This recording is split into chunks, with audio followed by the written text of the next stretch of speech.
Hello and welcome to Haiku Talk. I'm your host, Ben Ga, your friendly neighborhood haiku poet.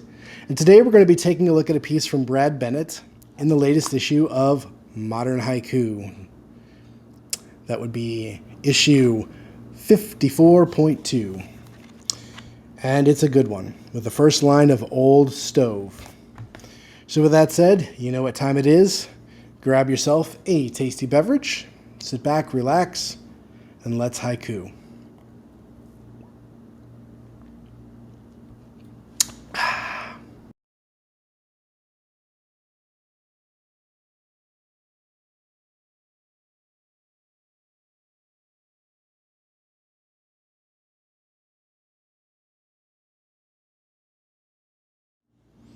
Welcome back, everybody. It's good to be with you again here at another episode of Haiku Talk.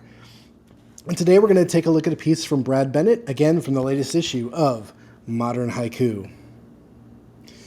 And it's a fun one because it is a riff of perhaps the most famous haiku of all time by one Basho.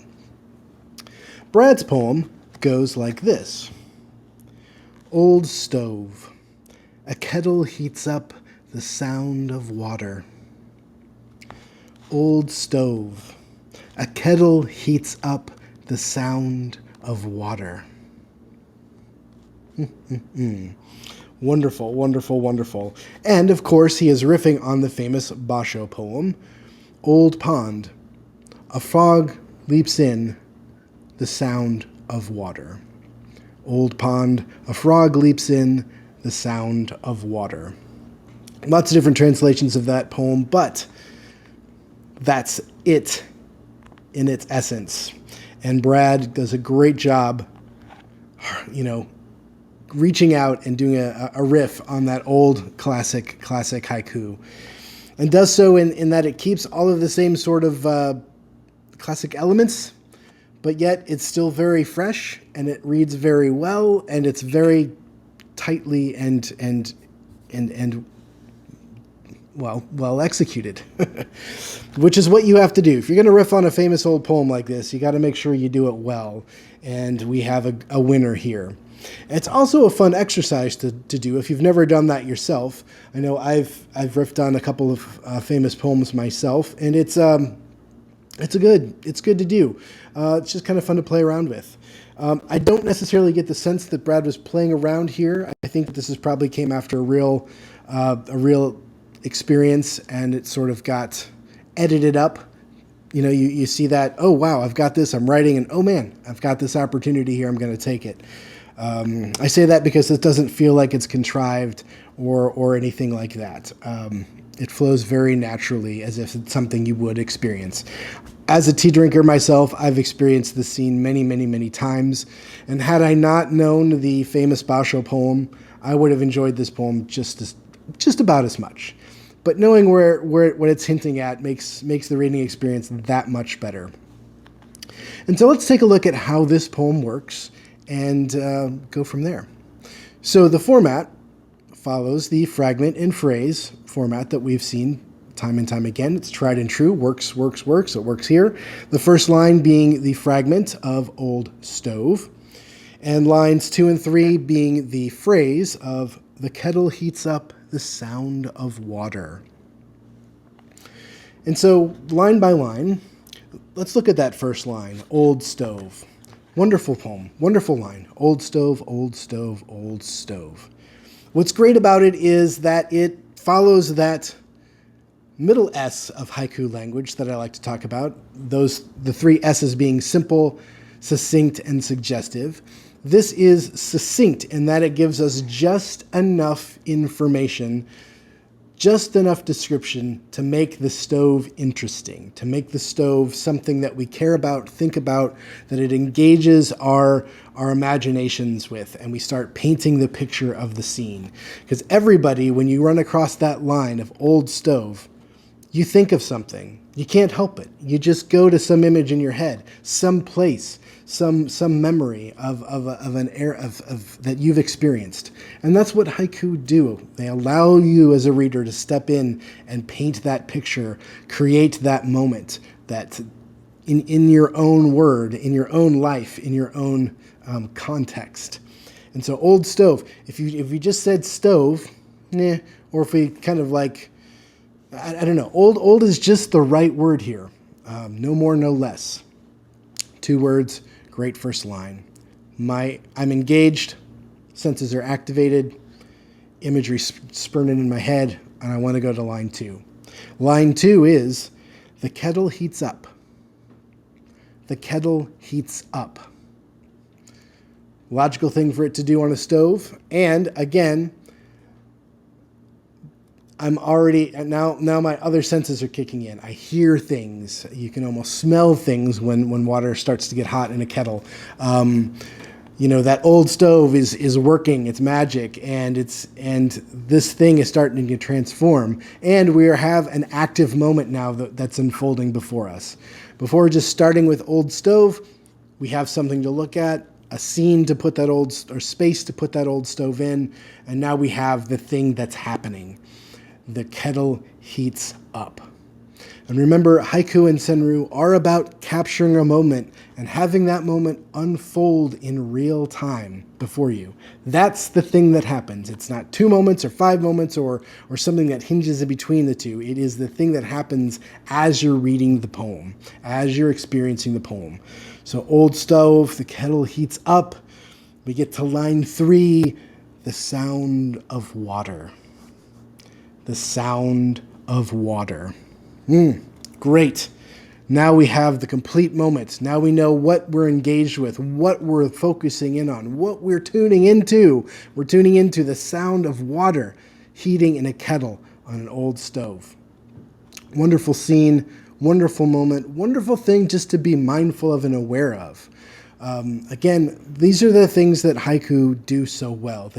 They focus our attention on something that, like in this case, it's background noise for most people. You're not really paying attention.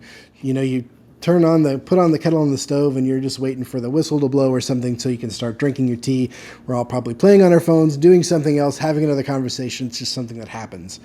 But if you turn all of that off, unplug yourself from what's going on and just notice the simple thing that's happening before you, and focus on what you're hearing is the sound of water. The sound of water. For me, that's pretty cool. Just to think about it and just to engage with it and just to be in the moment and experience that transformation from liquid to starting to get to evaporation, to the bubble, to the boil point. And all of the sounds that happen between no boiling to boiling. There's actually quite a range of things that you hear as that starts to happen. And next time you're making yourself some tea, and I imagine that there are probably many, more than 1 or 2 tea drinkers out there watching this, just pay attention. Don't think about anything else and just sit there with that kettle and listen to all the different sounds, everything that happens. Listen to that sound of water. That's pretty cool. It's a neat thing. And great to be spending time with in this poem. Then, if we think about the famous Basho poem, it's also fun too. The sound of water plays very differently in Basho's poem, with a frog jumping into an old pond, as opposed to water heating up in a kettle on an old stove, but still the sound of water, just a different context. And that's what makes this cool. Being attentive, being tuned into the differences of things around you. I was having a conversation with a friend last night over dinner, and he was talking about how, the difference it is for him when he goes out for a walk to walk his dog, if he's got his headphones in or when he doesn't. And when he's got his headphones in, he likes to listen to podcasts, likes to, do things, accomplish something while he's on a walk, with the dog. But when he takes them out, he's present and he's noticing all the different sounds of birds, noticing all the different winds blowing in the trees, noticing everything around you and being present and aware. And there's a lot of spatial sound around us at all times. And when we stop that internal monologue or stop that idea that we have to be doing something to accomplish something, like listening to a podcast on a walk because you have free time, so you're going to make the most of that time, and just instead just experience the world around you. It's quite amazing. And I know that sounds kind of silly and kind of corny and kind of obvious, but honestly, most of us don't take a lot of time to do that. We're on autopilot. We're focusing on other things. We have things to do. But haiku, either in the reading of it or the writing of it or just plugging into this awareness, gives us that permission to unplug and tune out to tune in, you know? And it's an amazing thing. It's a gift that you're given to yourself. It's a gift that all of these poets have given us in these wonderful journals, books, anthologies, these gifts of being able to tune out and tune in. And, you know, when I think of this kettle, this thing happening for me, I'm thinking of, you know, I reread this poem again and again, and I'm going to different points in my life where I've heard the sound. Different things that were happening in my life when I've been heating the tea, different locations that I've, you know, fired up a kettle. And it's like becomes like a photo album. It becomes a place to kind of sit with and just allow yourself to go on the ride. And that's it for today, I think. Thank you for tuning in yet again. It's a Haiku Talk, episode 76. This is the first one with Brad Bennett. He is a wonderful poet, one of my favorites. We are both part of the New Residence series that comes out of the Haiku Foundation. We are part of the New Residence 9 anthology. So it's always cool to have kind of like a classmate. I think of these, if you're get picked to be one of those New Residence anthologies, it feels like that's your class of poets, and we're graduated from the same class of New Residents. So it's pretty cool. And he's got a new book out. Check it out. Check him out. And end of plugs here, except for the YouTube-y things. If you like this, give us a thumbs up. It does help the channel. It does help things move through the algorithms. If you like this and haven't subscribed, think about subscribing. If you've liked and subscribed, think about ringing the bell to get notified when new episodes premiere. Because like I said, it does help the channel, and it's always fun to think about how these little episodes might weasel their way into different people's search engines or search queries. You never know how we pop up places. And that's it. Again, thanks for tuning in. I hope everything's well in your world.